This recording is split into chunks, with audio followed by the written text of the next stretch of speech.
The shuttle was falling apart. Red warning lights flashed everywhere. Alarm screamed so loud that Yuna could not hear her own voice. She pulled hard on the control stick, but the ship did not listen. It kept spinning down toward the green planet below. "Come on," she said through her teeth. "Come on, come on." She was a scientist, not a pilot. But the pilot was dead. A piece of metal had gone through his chest when the engine exploded. Now it was just her, alone in a broken ship, falling toward a world that no human had ever walked on. The trees came up fast. Too fast. Yuna pulled one last time on the controls and then covered her face with her arms. There was a terrible sound of metal hitting wood. Everything went dark. When she woke up, the first thing she felt was pain. Her head hurt. Her ribs hurt. Everything hurt. But she was alive. That was something. Yuna opened her eyes slowly. The shuttle was in pieces around her. The front window was gone. Green light came in from outside. She could smell strange flowers and burning metal mixed together. She tried to move. It took a long time to get free from her seat. Her hands were shaking. When she finally stood up, her legs almost gave out. But she made herself stay standing. "Okay," she said to herself. "Okay, I am alive. I can do this." Yuna was 32 years old. She had spent 10 years studying alien life forms. She had been on 12 different planets. But none of them were like this one. This planet was special. The Galactic Union had marked it as forbidden. No one was allowed to land here. Now she knew why. She remembered the briefing before the mission. An officer with a serious face had shown them pictures. The creatures on this planet were called Vexari. They were big, very big. They had 6 legs and scales like armor. Their teeth could cut through metal. They hunted in groups like wolves, but they were much smarter than wolves. "They are not sentient," the officer had said, "but they are the most dangerous predators we have ever found. If you crash on this planet, do not expect rescue. You will be dead before we can reach you." Yuna pushed that memory away. She could not think about that now. She had to survive. She searched the broken shuttle for supplies. She found a small bag with food and water. She found her medical kit. She found a flashlight and a knife. She also found a small gun, but she only had 15 bullets. That would not be enough if the Vexari came. Her communication device was broken. The pieces were scattered across the floor. She picked them up anyway. Maybe she could fix it. Maybe she could call for help. "Taiho," she said quietly. "Jisoo, where are you?" Her 2 crewmates had been in a different shuttle. They were supposed to land together, but the explosion had separated them. Were they alive? Were they looking for her? She did not know. Yuna stepped out of the shuttle and looked around. The forest was beautiful in a scary way. The trees were very tall, taller than any trees on Earth. Their leaves glowed with soft blue and green light. Strange flowers grew everywhere, opening and closing like they were breathing. But Yuna did not feel safe. She felt watched. She had to find shelter before night came. She could not stay near the shuttle. The fire and smoke would attract predators. She walked for almost an hour before she found the cave. It was not very big, but it was hidden behind some rocks. The entrance was small. That was good. The Vexari were big. They could not fit through easily. Yuna went inside and sat down. Her whole body was shaking now. The shock was catching up to her. She wanted to cry, but she did not let herself. Not yet. She thought about her family on Earth. Her mother, who made the best food. Her father, who told bad jokes. Her little brother Minho, who wanted to be a pilot. She had promised them she would come home. "I will come home," she said to the empty cave. "I have to." The first night was the hardest. Every sound made her jump. The forest was full of noises. Things moved in the dark. Things with too many legs and too many teeth. But nothing came to her cave. When morning came, Yuna was still alive. She spent the next 2 days working on her communication device. Her fingers were sore from handling the small parts. She barely slept. She barely ate. But she kept working. On the third night, a big storm came. The rain was so heavy she could not see outside. Thunder shook the ground. Lightning turned the sky white. Yuna moved deeper into the cave. She did not want to be near the entrance during the storm. She walked carefully in the dark, using her flashlight to see the way. And then she heard it. A small sound. A cry, like a baby crying, but not human. It was coming from somewhere deeper in the cave. Yuna stopped walking. Her heart was beating fast. Every part of her brain told her to go back. To hide? To pretend she had not heard anything. But she could not do that. The cry came again. It sounded hurt. It sounded scared. Yuna took a deep breath and walked toward the sound. The tunnel got smaller as she went. She had to bend down to keep moving. The walls were wet and cold. Then she saw it. A small creature was trapped under some rocks. Part of the cave ceiling had fallen during the storm. The creature was stuck and bleeding. Yuna stopped breathing. Even though it was small, she knew what it was. The scales. The 6 limbs. The 4 glowing eyes. It was a Vexary cub, and she had just found it. Yuna stood very still. The Vexary cub looked back at her with 4 glowing eyes. It made that crying sound again, and its whole body shook with pain. Her mind was racing. This was a Vexary, the most dangerous predator on the planet. Even a baby one could hurt her badly. Its claws were small, but they were still sharp. Its teeth could still bite. She should leave. That was the smart thing to do. Walk away. Go back to her spot near the entrance. Pretend she never saw this creature. But she did not move. The cub cried again. One of its 6 legs was stuck under a heavy rock. Blood was coming out from under its scales. It was just a baby. It was scared and hurt and alone. Yuna closed her eyes. She thought about her brother Minho. When he was 5 years old, he had fallen from a tree and broken his arm.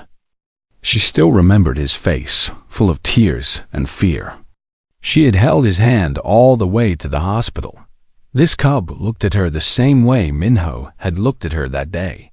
"I am going to regret this," Yuna said quietly. She put down her bag and opened her medical kit. The cub watched her every move. It had stopped crying, but it was still shaking. Its 4 eyes followed her hands.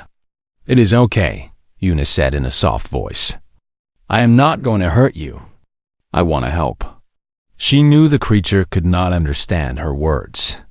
But maybe it could understand her tone. Maybe it could tell she was not a threat. Yuna moved slowly toward the rocks. The cub made a small growling sound, but it did not try to bite her. It was too weak. Too tired. The rock on its leg was heavy. Yuna put her hands under it and pushed. Her arms burned with effort. The rock did not move at first. She pushed harder. Her face turned red. Her breath came in short gasps. Finally, the rock shifted. Just a little. But it was enough. The cub pulled its leg free and fell to the ground. Yuna sat back, breathing hard. Her hands were scraped and bleeding. But she did not care. She looked at the cub.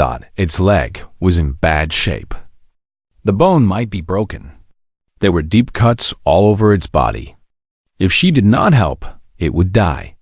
"Okay," she said. "Let us see what I can do." She worked through the night. First, she cleaned the wounds with water from her canteen. The cub whimpered, but did not fight. Then she used the antiseptic from her medical kit. This made the cub cry out in pain. Yuna felt bad, but she knew it was necessary. The leg was the hardest part. She could not tell if the bone was broken or just badly hurt. She found 2 straight sticks and used bandages to make a splint. The cub watched her the whole time with those glowing eyes. When she was done, Yuna sat back and looked at her work.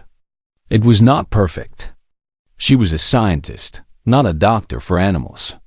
But it was the best she could do. The cub tried to stand. It wobbled and almost fell. Yuna caught it without thinking. For a moment, they looked at each other. Something changed in the cub's eyes. The fear went away. Something else took its place. Yuna did not know what to call it. Trust, maybe? Or understanding. I am going to call you Bile, she said. It means star, because of those spots on your scales. The cub made a soft sound. It almost sounded like it was agreeing. Yuna carried Bile to a safer part of the cave. The ground there was dry and flat. She made a small bed from her extra clothes and laid the cub on it. She was very tired now. She had used a lot of her medical supplies. She had given the cub water that she needed for herself. From a survival point of view, this was a stupid thing to do, but Yuna did not feel stupid. She felt right. She sat down next to Bile and ate a small piece of food from her bag. The cub watched her eat. It made a soft whining sound. Are you hungry? Yuna asked. She did not have food for a vexary. She did not know what they ate. Probably meat. She did not have any meat, but then she remembered the strange fruits she had seen outside the cave. They were purple and soft. Her scanner had said they were not poisonous to humans. Maybe vexary could eat them too. She got up and walked to the entrance of the cave. The storm had stopped. The forest was quiet and wet. She found some of the purple fruits and brought them back. Bile sniffed the fruit. Then it opened its mouth and ate it in one bite. Its 4 eyes closed with pleasure. Yuna smiled. You like that? Good. I will get you more tomorrow. She sat back down and leaned against the cave wall. Bile crawled closer to her, dragging its hurt leg. It pressed its body against her side. Yuna was surprised. The cub was warm. Its scales were not hard like she expected. They were smooth, almost soft, like touching leather. You are not so scary, she said quietly. Bile made a sound like a purr. Its eyes slowly closed. Soon it was asleep. Yuna stayed awake for a long time, watching the cub sleep. She knew this was dangerous. She knew the adult vexary might come looking for their baby. She knew she might die because of what she had done tonight. But when she looked at Bile sleeping peacefully against her side, she did not feel afraid. She felt something she had not felt since the crash. She felt hope. Outside the cave, the 2 moons rose in the sky. Their light came through the entrance and made the cave glow silver. Somewhere in the forest, creatures were waking up and starting to hunt. But in the small cave, a human and a monster slept side by side. And for one night, at least, they were both safe. 3 days passed. Yuna fell into a routine with Bile. Every morning, she woke up early and checked the cub's wounds. The cuts were healing fast, much faster than they would on a human. By the 2nd day, the small cuts were almost gone. By the 3rd day, even the deep ones were closing. The leg was getting better too. Bile could put a little weight on it now. It still limped, but it could walk around the cave without falling. Yuna was amazed. Your body is strong, she said, watching Bile practice walking. Humans take weeks to heal from wounds like that. You do it in days. Bile made a chirping sound. It had started making many different sounds now. Some were low and rumbling. Some were high and quick. Yuna started to think they might be a language. She watched the cub carefully and took notes. She was still a scientist, even in this situation. She wrote down every sound Bile made and tried to figure out what each one meant. The low rumble seemed to mean it was happy. The high chirp was for when it was excited. A soft clicking sound meant it was hungry. But the most interesting thing was the light. Bile's scales could glow. Different parts of its body would light up in different colors. Sometimes blue, sometimes green, sometimes yellow. The patterns changed based on what Bile was feeling. You talk with light, Una realized one day. That is amazing. I have never seen anything like this. She wished she could tell her team about this discovery. The Galactic Union thought the Vexery were just smart animals. But Una was starting to think they were wrong. Very wrong. BYEOL started helping her. That surprised her most of all. On the second day, the cub disappeared for an hour. Una was worried. She thought it had gone back to its family. But then, Bile came back, carrying something in its mouth. It was a pile of glowing mushrooms. BYEOL dropped them at Una's feet and made a proud chirping sound. Its scales flashed bright blue. Una picked up the mushrooms and scanned them with her device. They were safe to eat. Very nutritious, too. You brought me food? Una asked, looking at the cub with wide eyes. Bile chirped again and wagged its tail. It looked just like a puppy wanting praise. Una laughed. It was the first time she had laughed since the crash. Thank you, Bile. Thank you very much. After that, Bile brought her something every day. Mushrooms, roots that tasted like potatoes, small fruits that were sweet like honey. The cub was teaching her which plants were safe to eat. At night, they slept close together. Bile's body was warm, and the cave got cold after dark.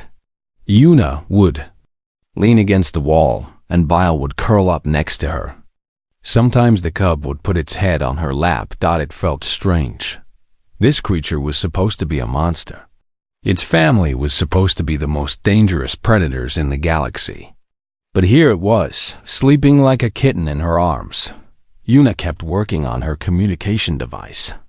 She was making progress. Some of the parts were working again. Maybe in a few more days, she could send a signal. On the morning of the fourth day, Una woke up to silence. She sat up quickly and looked around. Bile's sleeping spot was empty. Bile, she called out. Her voice echoed in the cave. No answer. She got up and searched everywhere. The cub was not in the cave. Its scent was still fresh, so it had not been gone long. Maybe it went to find food, she thought. Maybe it will come back soon. But she had a bad feeling. Something felt different today. Una decided to go outside and look. She took her knife and her gun, just in case. She walked out of the cave and into the forest.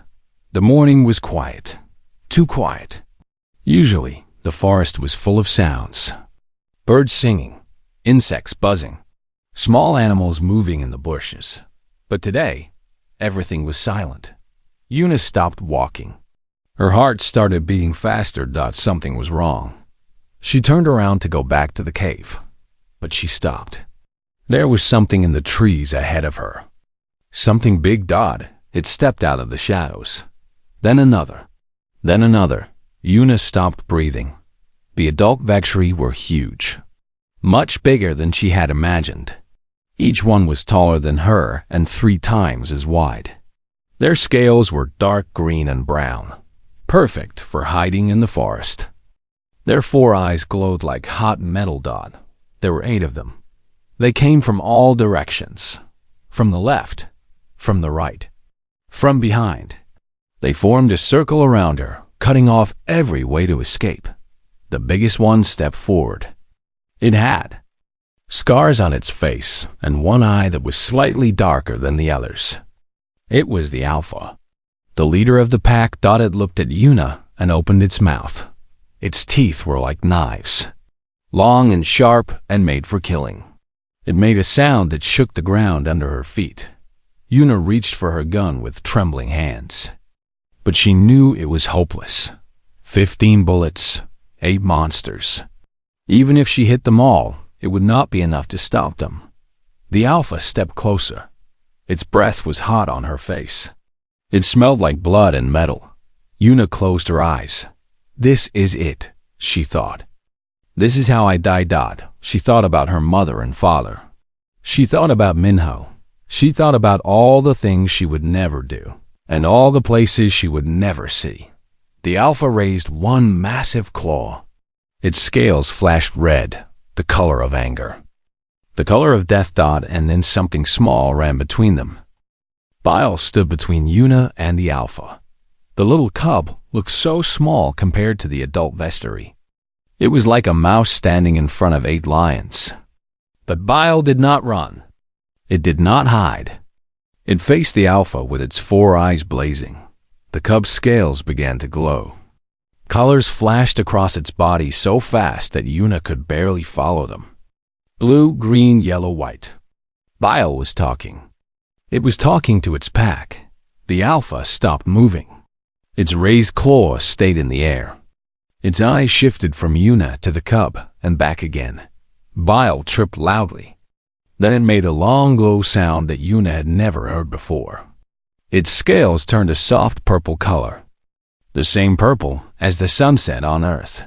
The other vexry began to shift. Their threat colors faded a little. They looked at each other with confusion in their glowing eyes. Yuna did not move. She was afraid that any movement would break whatever magic was happening. She barely let herself breathe. Bile pressed its body against Yuna's leg. It was warm and solid, real. The cub looked up at her for a moment, and in its 4 eyes, Yuna saw something clear. Trust. Then Bile turned back to the Alpha and made more sounds. Its patterns became more complex. Yuna watched in amazement as pictures seemed to form in the light. She saw shapes that looked like rocks falling. A small figure trapped underneath. Another figure with 2 legs, pulling the rocks away. The cub was telling a story. It was showing its pack what had happened. The Alpha went very still. Its eyes locked onto Yuna. It studied her like she was the most interesting thing it had ever seen. Then the Alpha did something that made Yuna's heart stop. It lowered its head. The great creature, bigger than a car, with claws that could cut through metal, bowed its head to her. Not attacking, not threatening, just looking at her, face to face. Yuna stared into those 4 ancient eyes. They were not the eyes of a mindless animal. They were deep and full of thought. There was intelligence there. Wisdom, even. The Alpha made a sound. It was low and soft, completely different from the terrifying roar before. Almost gentle. Around them, the other vexry lowered their heads too. One by one, all 8 of them bowed to the small human woman standing in their circle. Yuna felt tears forming in her eyes. She did not understand exactly what was happening, but she felt it.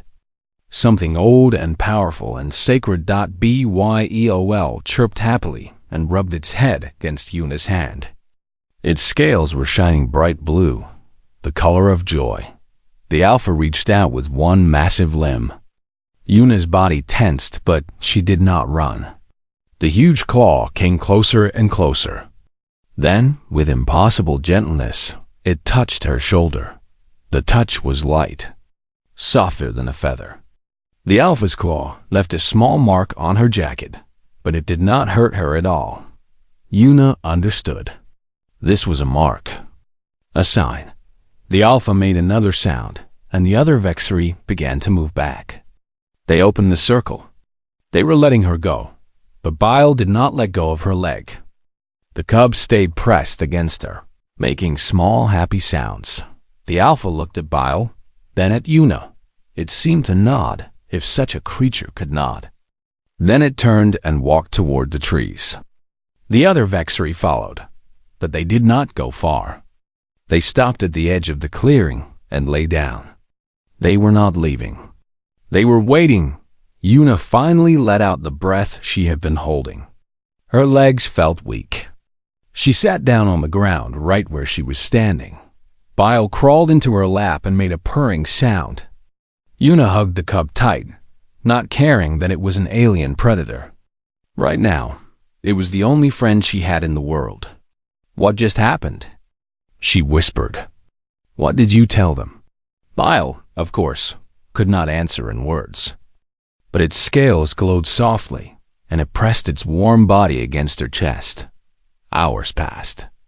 Una stayed in the clearing, watching the adult Vessery. They watched her too, but they did not seem threatening anymore. Sometimes one of them would get up and walk around. Sometimes they would make sounds to each other. But they always stayed close. When night came, something amazing happened. Two of the adult Vessery came into the clearing. They brought food. Dead animals, freshly killed. They dropped the food near Una and stepped back. They were feeding her. Una looked at the raw meat. She could not eat it like this. But she had her knife. She could cut it into small pieces and cook it over a fire. She built a small fire using sticks and dry leaves. The Vessery watched with curiosity. When the flames appeared, some of them made startled sounds. But they did not run away. Una cooked the meat and ate. It tasted strange, but it was food. Real food. More than she had eaten in days. Byel ate some of the raw meat, tearing at it with small teeth that were becoming sharper every day. As they ate together, Una looked around at the watching Vessery. She thought about everything that had happened. She thought about what it meant. She had saved one of their children, and in return, they had accepted her. Not as a threat, not as prey, as something else. As pack. She did not know exactly what would happen next. She did not know if she would ever get home. But for the first time since the crash, she felt like she might actually survive this. She was not alone anymore.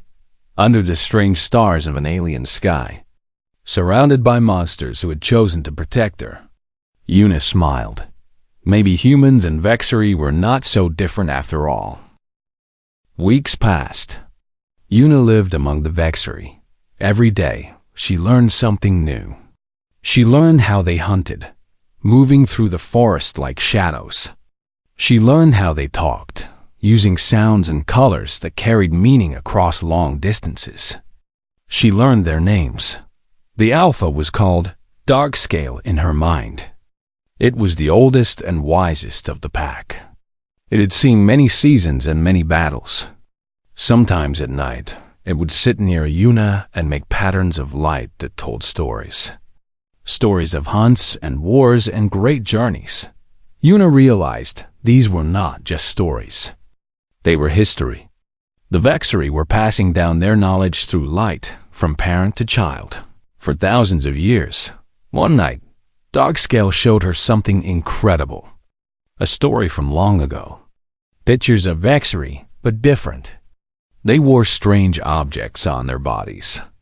They stood before great metal ships that reached toward the sky. You used to travel between the stars, Una whispered, watching the light dance across Darkscale's scales. You were a spacefaring people. Darkscale made a sad, low sound. The story continued. There was fire, explosions, the great ships falling from the sky, and then nothing but this forest. This planet. This last home. The Vessery had lost everything. They had forgotten how to build ships. They had forgotten how to touch the stars. But they had not forgotten that they once could. Una felt tears on her face. She reached out and touched Darkscale's massive head. The Alpha closed its 4 eyes and leaned into her hand. I am sorry, she said. I am so sorry. She kept working on her communication device. The Vessery watched her work with great interest. Some of the younger ones tried to help, bringing her shiny rocks and strange plants that they thought might be useful. Their effort made her smile. One morning, the device finally beeped. Una's heart jumped. She checked the screen. There was a signal. Weak, but there. Someone was looking for her. She sent a message. Her hands were shaking so badly that she made many mistakes. But she kept trying until the message was complete. Then she waited. 2 days later, she heard it. The sound of engines in the sky. A ship was coming. The Vessery heard it too. They stood up and looked at the sky with fear and anger in their eyes. Ships meant danger. Ships meant hunters who came to kill them. "No," Una said quickly.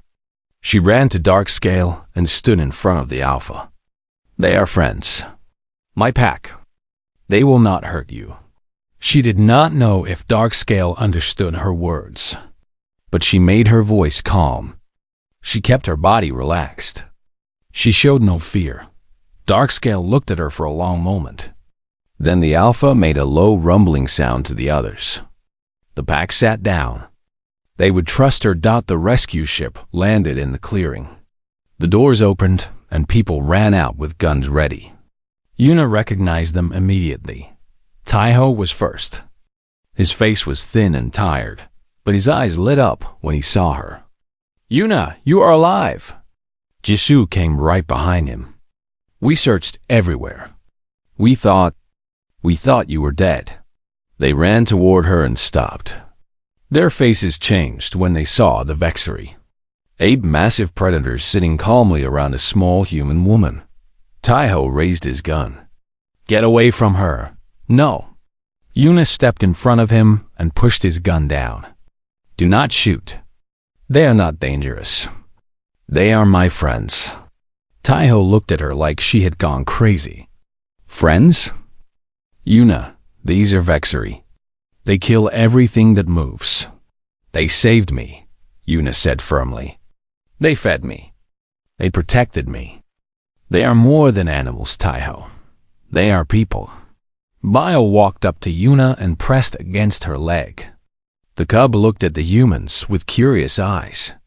Its scales glowed soft green, the color of calm. Jisoo's mouth fell open.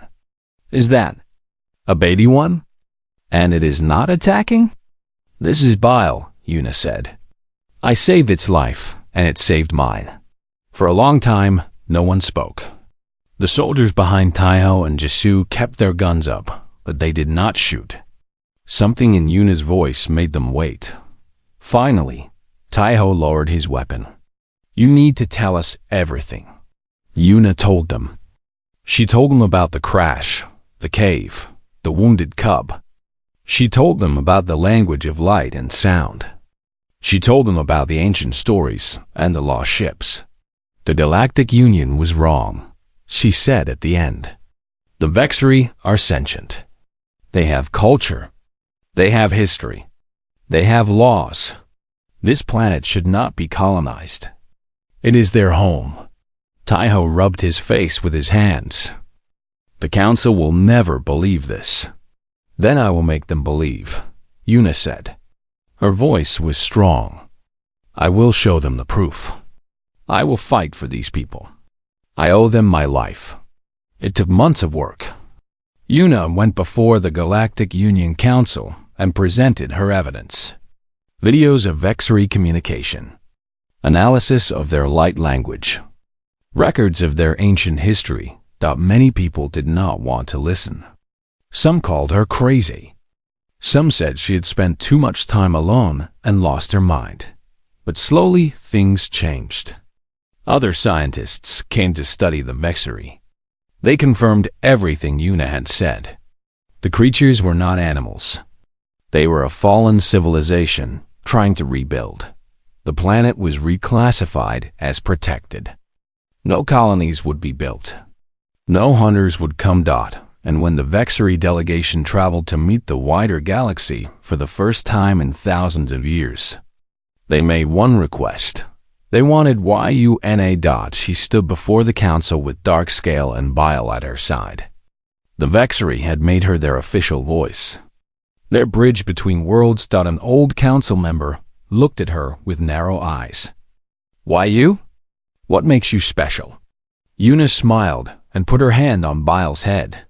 The cub, now almost fully grown, purred under her touch. "I am not special," she said. "I am just someone who saw a child in pain and decided to help." Anyone could have done the same. But that was the point. That was why humans were special, not because of their technology, not because of their weapons, but because a small human woman, alone and afraid, had chosen kindness when it was easier to choose fear. The Vexery understood this. They had seen Yuna's heart in that dark cave, when she had every reason to walk away but did not. And now, across the galaxy, others were beginning to understand too. Humanity had earned its place among the stars, not through conquest, but through compassion. Yuna looked up at the lights of the great council chamber. Somewhere out there, her family was watching. Her mother and father and Minho, seeing their daughter change history. She thought about the crash, about the fear and the pain, about the small cry in the dark that had changed everything. It was worth it, she thought. All of it was worth it. Beside her, Miles' scales glowed bright blue, the color of joy, the color of home.